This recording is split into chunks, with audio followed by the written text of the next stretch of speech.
Sayyidul İstiğfar duası. Allah Taala'dan kechirim tilöөнүн bir top duaları бар.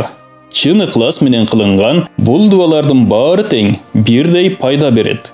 Мына ошол дуалардын өз ара даражалары бар. Биз сөз кыла турган Sayyidul İstiğfar кечирим tilöөнүн өзгөчө дуасы. Hazreti Пайгамбарыбыз саллаллаху алейхи вассалам бул дуа боюнча мындай деген: İstiğfar dualarının en kadırlısı Sayyidul İstiğfar duası.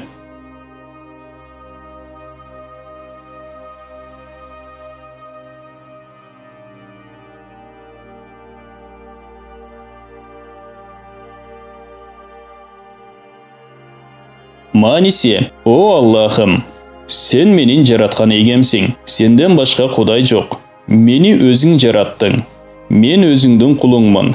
Күчүмдүн жетишинче убаданы аткарууга жан үрөп жатам. Жасаган күнөөлөрүмдөн жалгыз өзүңө гана баш калкалайм. Мага ыролуп берген жакшылыктарыңды жана өзүм жасаган күнөөлөрүмдү мойнума алам. Мени кечире көр. Анткени күнөөлөрдү жалгыз өзүң гана кечиресиң. О мээримдүүлөрдүн эң мээримдүүсү.